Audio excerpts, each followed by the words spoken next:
I really hope I can teach my Orania how to write better. Or rather, I really hope Honey can teach my Orania to write better. She sure seems like she's going to try at least.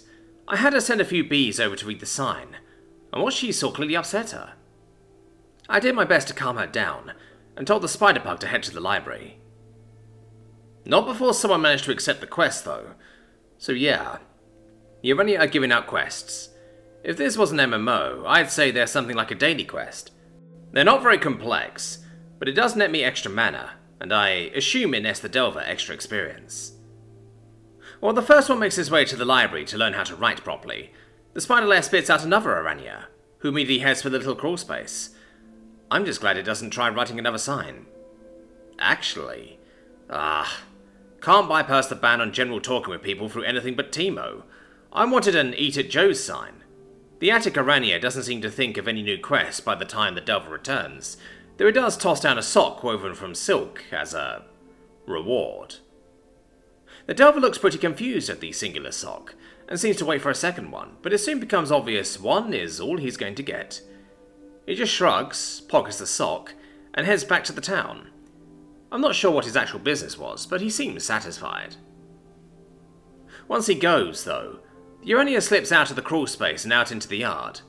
I guess this one is more of a trapdoor spider than a ceiling spider, because it digs a little hole and puts a simple camouflage cover over it. And then it goes and gets a stick with a bend in it, and another plank of wood. It plants a stick and scribbles on the plank, before hanging its new sign, and hiding in the little hole it made. Get some herb. I think Honey is going to be even busier than she was. And speaking of busy, I need to get busy with my undead stuff. I don't think I'm actually going to be able to get the new path from the mausoleum to the complex finished before Teemo finishes ascending. Who would have thought digging through stone would be so difficult? It's probably a good thing, though. I want to get my zombie scion at least a little settled in before the rest are unleashed, and he'll need some gear to do the job I need. I'm not sure where I managed to get some leather, but I know what I'm going to use it for. I get my spiders working, as I spend the mana on my new undead scion. Maybe? The mana is spent, and he exits the mausoleum as quickly and as quietly as a zombie can be expected, but he's listed as undead?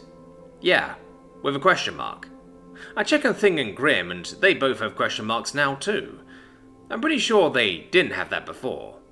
I can't check on Yvonne at the moment. I think she and her party are off doing some kind of adventuring elsewhere, but they should be back in a day or two.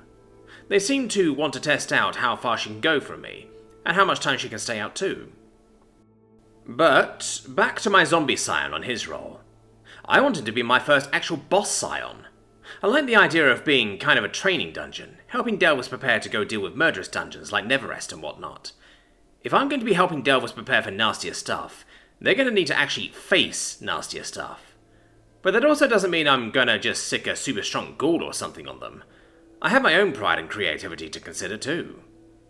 So, with that in mind, my spiders and a rattling come to give my zombie scion his gear. Red padded gloves slip over his hands, and a roughly carved bit of wood goes into his mouth. He's understandably confused by this, but seems to enjoy chewing on the mouthpiece, and I don't try to stop him. I'm pretty sure most boxers like to play with their mouth guard when not in a fight. Okay, Rocky. I don't have any montage music for you, but let's get them dukes up. A bit more? That looks good. I'm not sure you actually need to protect your head, but form is important for boxing. So is footwork, so no more just shambling around, got it? The Dungeoneering's Guild, aka the Office of Dungeon Affairs. Talar enjoys her job as the accountant for this area of the country. Last couple months aside, it's a nice and boring job. Even with the advent of the new dungeon, it's been more interesting than hectic. Well, mostly.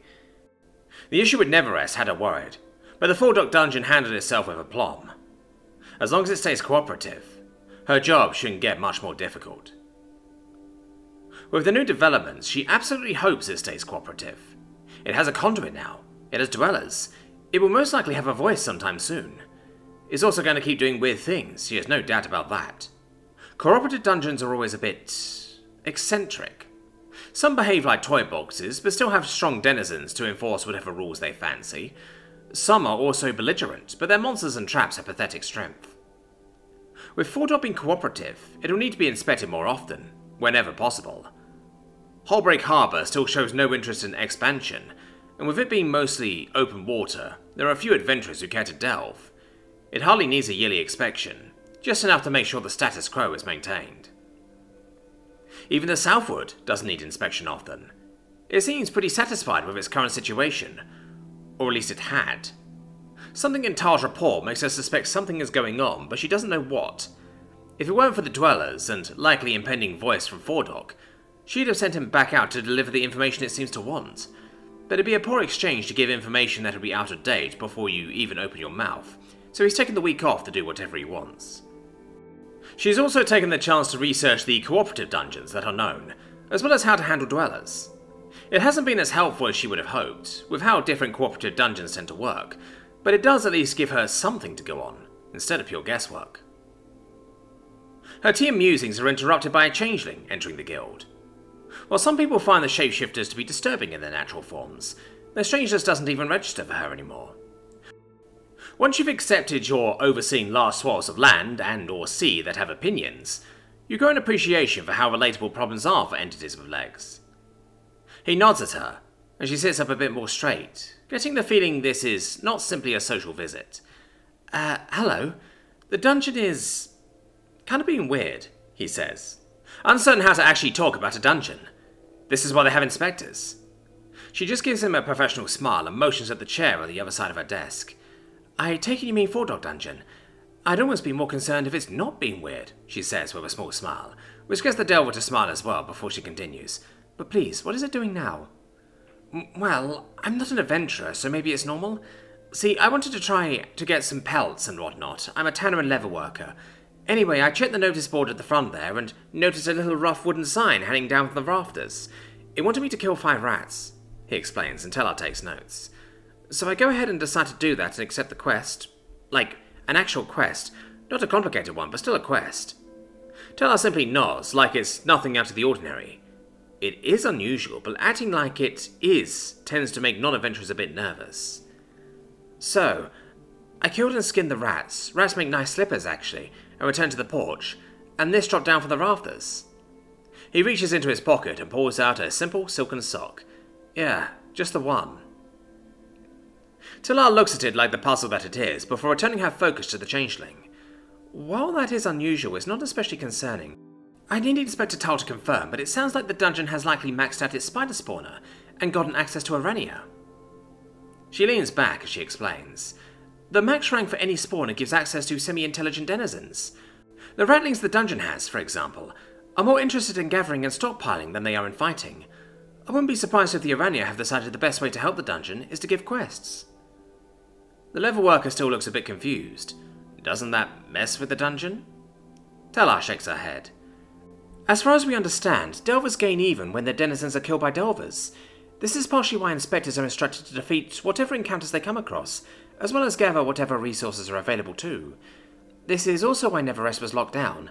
If delvers don't go inside, they can't beat the denizens and so help the dungeon. But killing anything that leaves the dungeon will actively harm it, as it doesn't gain anything.